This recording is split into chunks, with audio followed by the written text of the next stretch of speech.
warahmatullahi wabarakatuh. Perkenalkan, nama saya Rafael Muhammad Cesar dari kelas 12 BDP 2. Dan di sini saya akan menjelaskan tentang e-commerce. Itu meliputi dari pengertian, karakteristik, jenis-jenis dan manfaat. Dan saya akan masuk ke pengertian e-commerce secara umum, yaitu adalah electronic commerce atau e-commerce adalah suatu proses terjadinya transaksi jual beli yang dalam prakteknya dilakukan secara online melalui media elektronik. Dan kita akan lanjut ke karakteristik commerce. Terbagi menjadi 4, yaitu transaksi tanpa batas. Dengan internet, pengusaha kecil dan menengah dapat memasarkan produknya secara internasional cukup dengan hanya membuat situs web.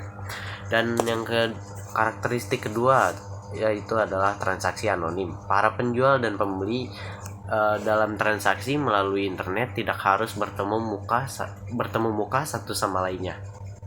Dan produk digital dan non digital ini adalah karakteristik ketiga. Contoh produk digital ada software komputer dan website, sedangkan produk non digital berupa barang kebutuhan sehari-hari. Karakteristik terakhir, produk barang tidak berwujud. Banyak perusahaan yang bergerak dalam bidang e-commerce dengan menawarkan barang tidak berwujud seperti software dan website. Dan selanjutnya adalah manfaat e-commerce, dapat meningkatkan market exposure, menurunkan biaya operasional atau operating cost, melebarkan jangkauan global reach, meningkatkan customer loyalty, yaitu adalah kesetiaan pelanggan, meningkatkan supply management. Dan kita akan masuk ke yang terakhir, yaitu adalah jenis-jenis e-commerce. Dan jenis pertama dari e-commerce adalah business to business atau B2B, adalah transaksi secara elektronik antara entitas atau objek bisnis. Yang business to consumer adalah proses dropship, yaitu proses pemesanan barang oleh konsumen. Dan consumer to consumer C2C merupakan tradisi bisnis secara elektronik yang dilakukan antar konsumen untuk memenuhi suatu kebutuhan tertentu.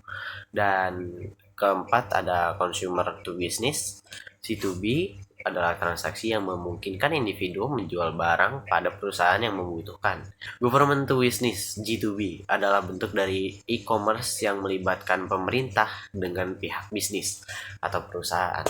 Dan government to citizen merupakan e-commerce yang melibatkan pemerintah dengan masyarakat umum. Baik, cukup sekian. Itu adalah penjelasan e-commerce yang telah saya sampaikan, mulai dari pengertian, karakteristik, manfaat, dan jenis. Dan sekian dari saya. Terima kasih.